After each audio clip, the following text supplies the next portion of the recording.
I've been thinking this for a long time, but where exactly do you go when you say you're on a business trip? I know what you're doing, and I have evidence.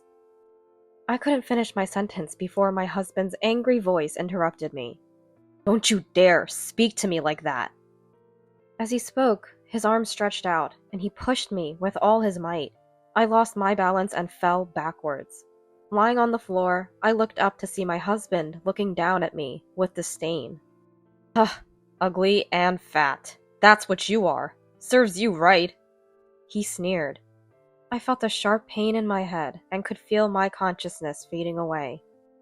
When I woke up, I was in an unfamiliar place, lying on a hospital bed. Apparently, I had been brought to the hospital. Seeing that I had regained consciousness, my daughter Ruby, sitting beside me, nodded with tears streaming down her face. Tears filled my eyes as well. When I came home from school, I found you collapsed at the front door. I was so shocked I didn't know what to do, so I immediately called Dad. I told him you were hurt and that he needed to come home right away, but he said it was impossible because he was at work, and he hung up. Then, Ruby, you called me. You were so panicked that I called an ambulance right away.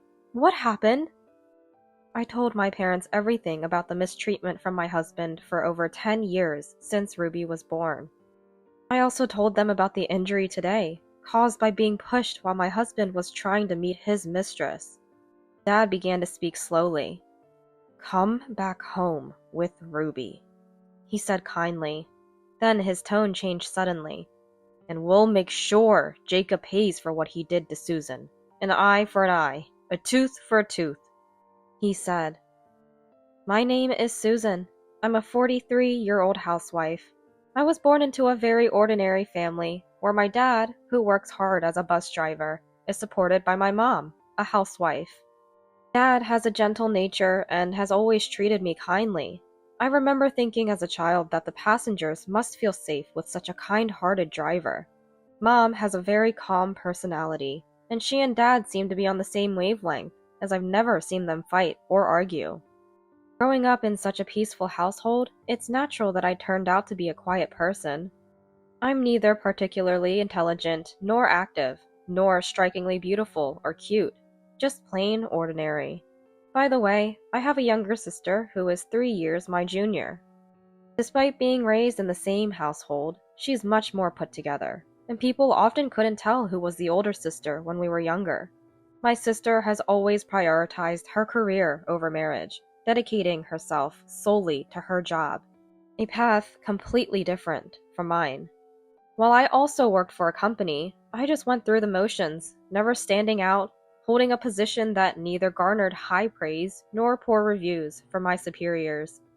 It was in this setting that I fell into an office romance with a man who is now my husband, Jacob. Jacob was tall, with a great figure, handsome in an elegant way, and, to top it off, had a kind personality. Being competent at his job, he was popular not just within our office, but also among women from client companies. When someone like Jacob confessed he wanted to date me, it just showed that life is full of surprises. Given my unassuming and shy nature, universally acknowledged, I was convinced it was a deceit and became incredibly guarded for a while. There's no way someone like Jacob could fall for someone like me, I thought. Despite my doubts, Jacob continued his earnest advances. Though I told no one, I secretly harbored feelings for him, making it impossible not to be conscious of his presence. Gradually, I began to welcome his intentions with joy, and with each meeting, my wariness faded. Before I knew it, I had accepted Jacob.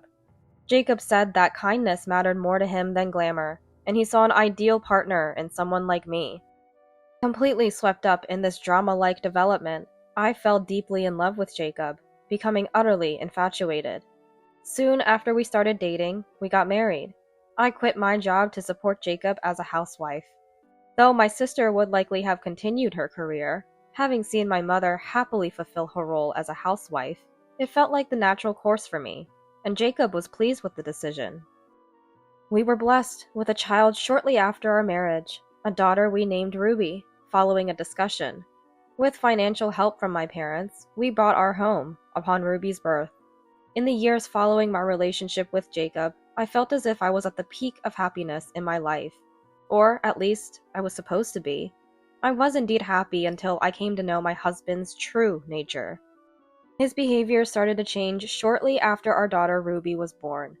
He used to call me Susan by my name, but it changed to hey abruptly. I sensed something off with this shift, but dismissed it as not worth fussing over. However, my husband's attitude grew increasingly arrogant, and my discomfort escalated proportionally. Then, a definitive incident occurred. Struggling with my postpartum weight, my husband coldly remarked, "Are you ashamed of that body shape? An ugly body and face? That's the worst, isn't it? Right? Ugly and fat lady?" From that day forward, he would mockingly call me ugly and fat lady at every opportunity, laughing derisively. Before long, my husband's return home began to get later and later.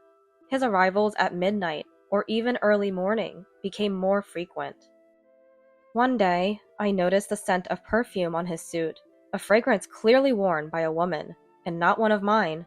The moment I realized this, rage filled my mind. My distrust towards my husband only grew by the day, reaching a point where it felt like my grievances could explode at any moment. I can't take it anymore, I thought, utterly drained by my husband's continual arrogance and his habit of coming home late after drinking. One night, I couldn't hold back my emotions any longer and confronted him as he returned home in his usual state. "I'm tired too. Taking care of a child is incredibly hard. Instead of drinking every day, come home earlier and help out. Spend more time with your daughter." I shouted, unable to believe I was raising my voice at someone like this, but the rising anger was uncontrollable. Sitting in the living room, my husband, his face reddening further from the alcohol, stood up and hurled a chair at me. "I'm out drinking for work. Can't you understand that, you ugly and fat lady? Taking care of a child is hard. Work is much harder. It must be nice just being with the child all day. That's why you stay in that ugly shape. If you have a complaint, why don't you go out and earn the money yourself?" He yelled with a furious expression that made me fear for my life. After this incident, I was too scared to provoke any violence, choosing to say nothing to avoid angering my husband. He never raised his hand to me again, but instead, he started giving me only $200 for the monthly living expenses. "We can't live on this," I protested, to which he responded with a sarcastic smile. "Being a housewife must be so easy for you. You should learn to manage on $200 a month. Isn't managing the budget part of a housewife's job?" Fear of upsetting him forced me to comply with this unreasonable demand. I supplemented the insufficient household income by dipping into the savings I had from before I was married, but the hardship of living frugally grew day by day. I seriously considered leaving my husband and wished from the bottom of my heart for a divorce. However, the thought of my young daughter held me back. I couldn't support her on my own without an income. Going back to my parents' home would only worry them. I convinced myself that staying was better than leaving, despite the difficulty of making ends meet.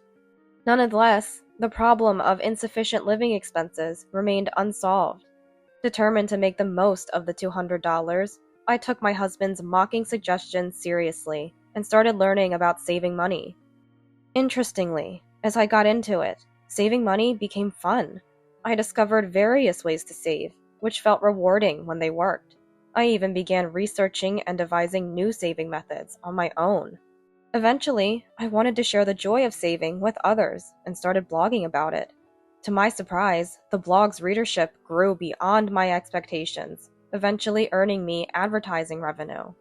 Before I knew it, I was making as much as my husband's salary from my blog. The financial worries faded away, and I could feel myself becoming mentally more stable. I was incredibly busy juggling parenting and my savings blog, but I was satisfied with my fulfilling days. Before I knew it, more than 10 years had passed since my husband threw a chair at me. My daughter had grown into a middle schooler and was living her life energetically, while my husband remained unchanged. One night, during a weekend, my husband's mobile phone, left on the living room table, started ringing. He was in the shower, and the ringtone continued without him to answer it. It was unlike him to leave his mobile phone unattended.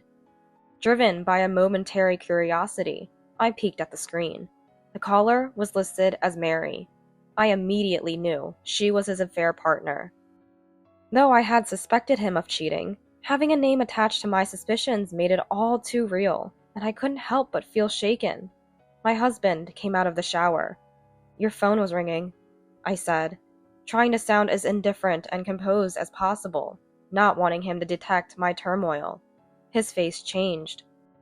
He tried to mask his agitation with a stern look, but his unsettled gaze gave him away. "Did you look at my phone?"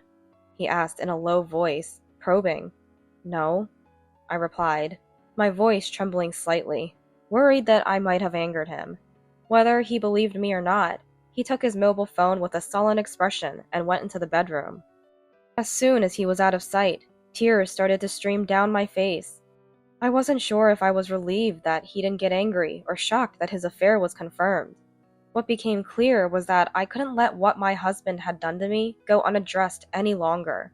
I couldn't be at peace with myself otherwise. The next day, I bought a voice recorder.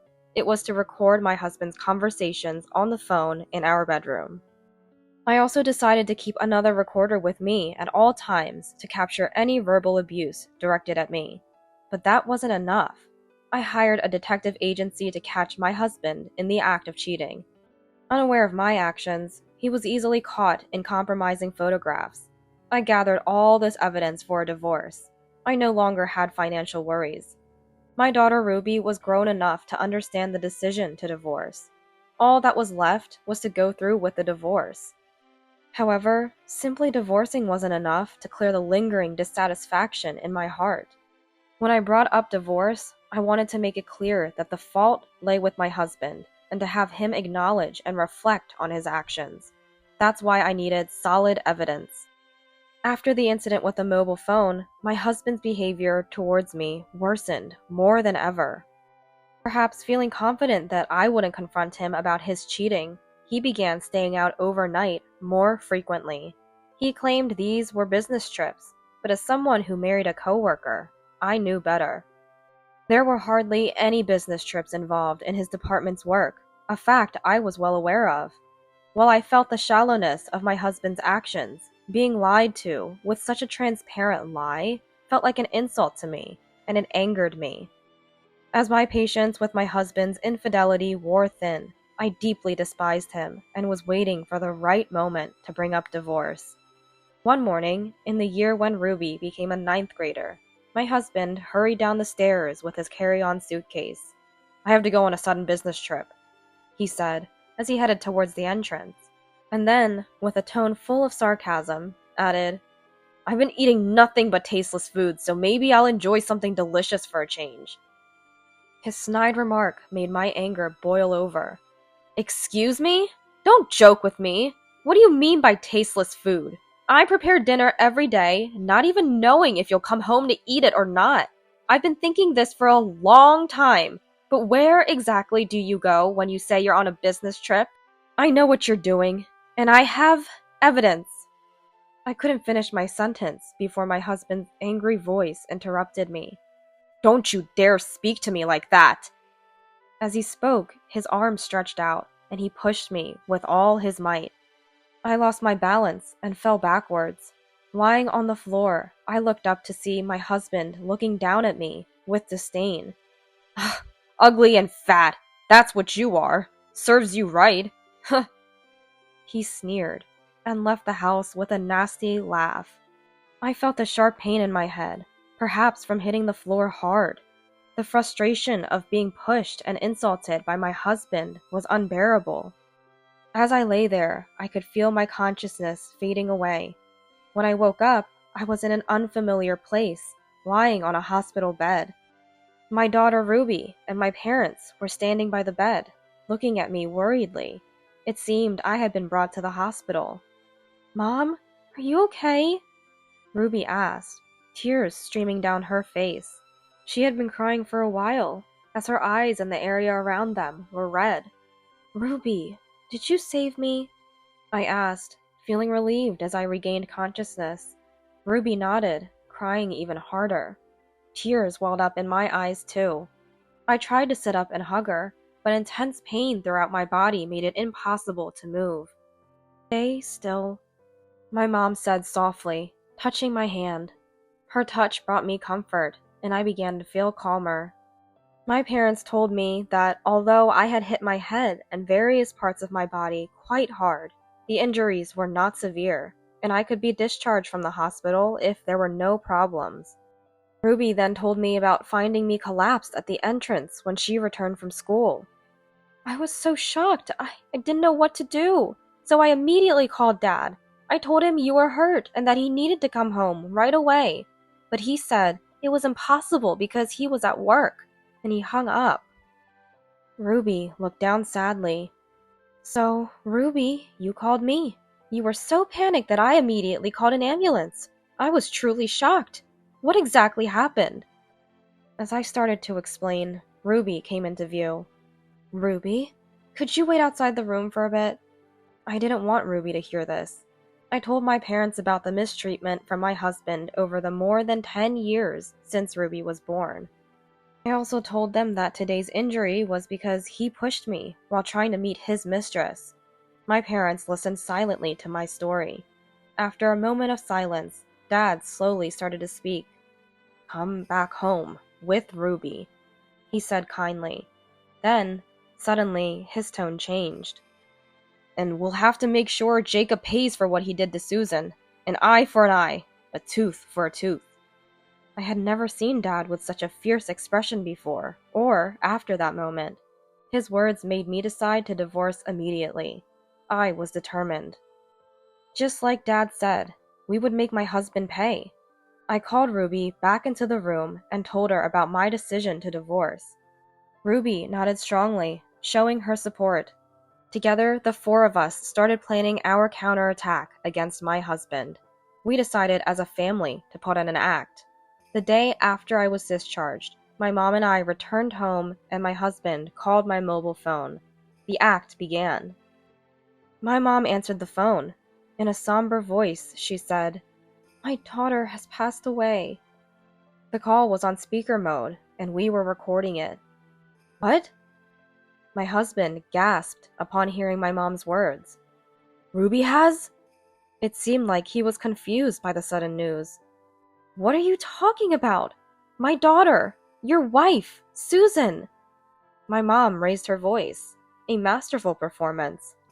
"What?" My husband was clearly shaken, even over the phone. "This is the only chance," my mom continued. "She hit her head hard when she fell. Jacob, does that ring any bells?" My husband became even more flustered in his response. "What? No, nothing at all." Then he added in a forced, tearful voice. "Susan was fine yesterday morning, sending me off cheerfully. How could this happen so suddenly?" He lied smoothly. I almost shouted out, but quickly covered my mouth. My mom knew I had been pushed by my husband. The tone of my mom's voice dropped after hearing my husband's lie. "I see.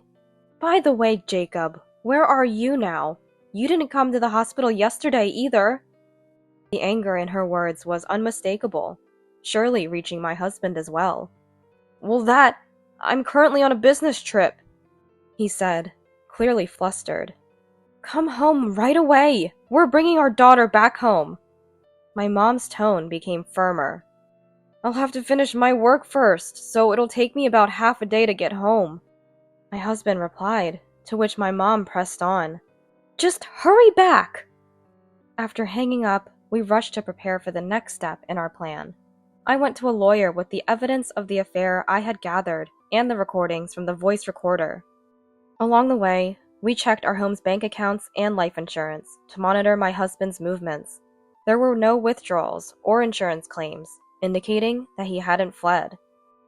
Finally, we sent Ruby to stay with my sister for safety and waited at my parents' house for my husband to return.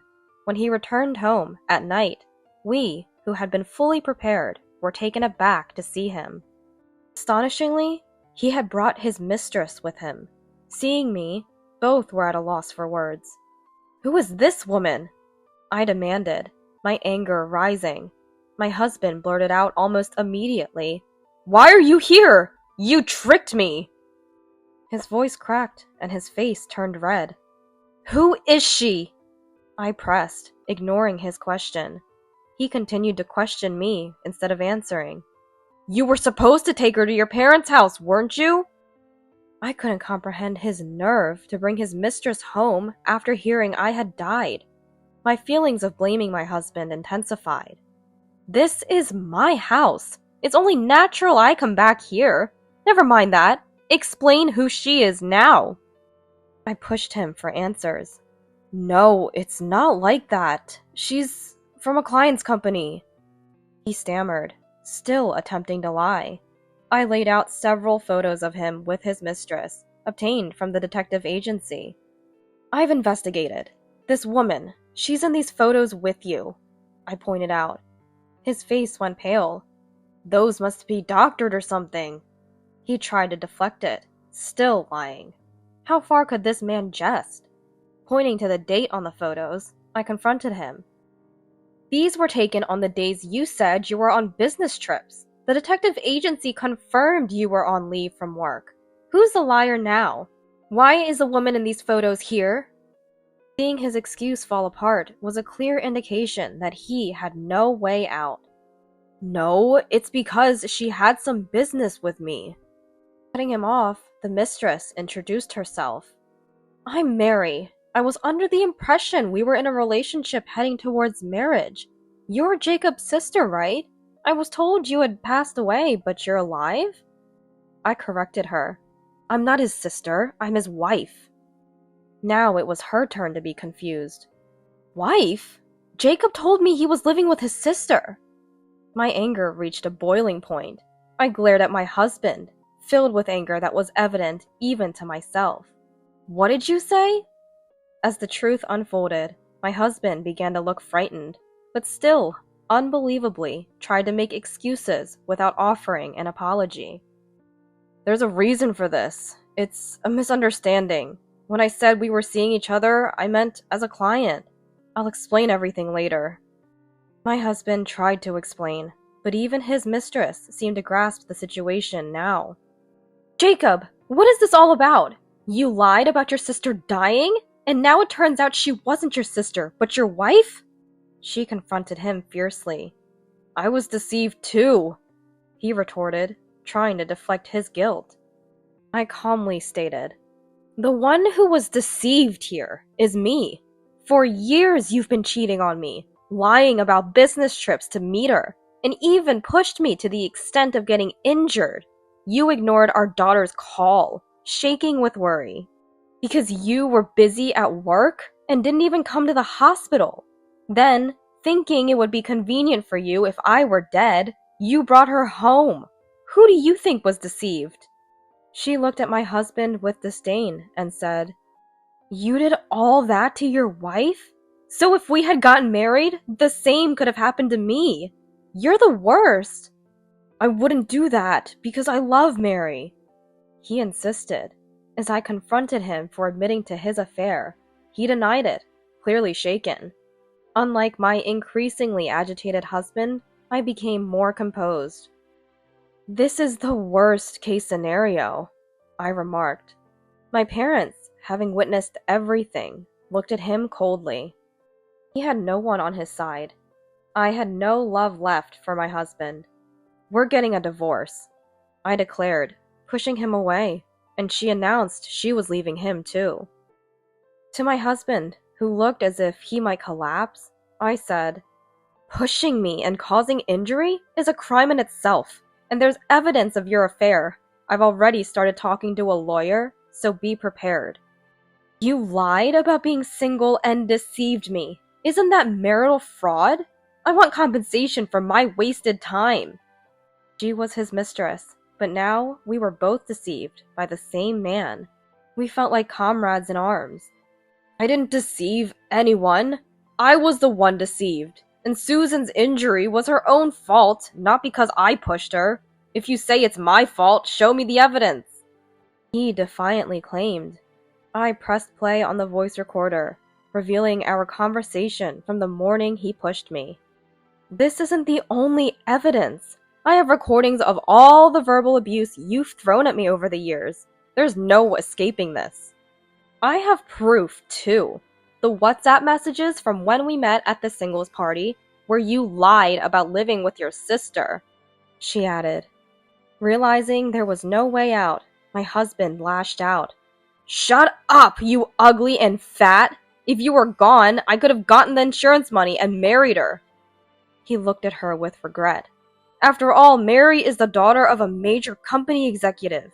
Marrying her would have secured my promotion. You've ruined everything, you ugly and fat. In a fit of rage, he started throwing things at me and lunged towards me. That's when my dad, a bus driver who's also an experienced wrestler, restrained him. Then, she stood in front of my immobilized husband and slapped him back and forth. This one's for me, and this is for his wife, she said, delivering a powerful knee strike to his groin. My husband collapsed on the floor, writhing in pain. Unfortunately for you, even if I had died, you wouldn't have received any life insurance money because I've made my parents the beneficiaries. Also, this house is in my parents' name, not yours. He had assumed everything would automatically become his without even knowing these facts. You were only with me because I'm the daughter of an executive. You're truly the lowest. I'm glad we didn't get married. Nothing is going your way. How unfortunate. Now please leave immediately. Struggling, my husband managed to get up and staggered out of the house. Afterward, the divorce was finalized smoothly. With the help of a lawyer, we were able to secure compensation in the divorce proceedings. Once my husband left, I invited my parents over, and we decided to live together as a family of 4, including Ruby. The compensation from the divorce was used for the house's remodeling. A former colleague from my office days informed me about my ex-husband's fate. He was demoted after his affair with Mary, who he lied about being unmarried to, was discovered by the company. Given the nature of his actions, he struggled with relationships at the new location and eventually resigned. Although he received a retirement allowance, it was quickly used up to pay the compensation claimed by me and Mary. Despite being a victim herself, Mary, after understanding the situation, sent me a letter of apology and even compensation for the trouble caused. She later married a genuinely single man. A piece of news that made me genuinely happy, considering her previous ordeal with my ex-husband. Post-divorce, my savings-themed blog gained even more popularity, catching a publisher's eye, leading to a book deal. What started as a means to escape an abusive situation turned into an unexpected career path. I've even started writing a savings column for a lifestyle magazine. Despite being new to this, the reception has been very positive. Ruby seems to understand that her father abandoned us when I was injured and shows no interest in seeing him. She seems much happier now than before the divorce. Lately, I've been receiving messages from my ex-husband, pressing for reconciliation. I've decided to start over from scratch. I believe I've changed a lot from those days. So, how about we live together again? You must be longing for human warmth by now. I believe no one but me, who has been with you for so long, can truly understand you. I'm open to getting back together. If you feel the same, let me know. I'll be waiting anytime. I love you. Such creepy messages have been persistently sent. Due to their persistence, I replied that I would consult a lawyer if he continued to message me, and then blocked him. Does he think clinging to me would lead to reconciliation? He's greatly mistaken. I'm not that forgiving. Isn't it too late for self-reflection now? He should have realized what needed to be changed much earlier. Whenever I come across the phrase, actions have consequences, I'm reminded of him, because I know no one else who fits it so well.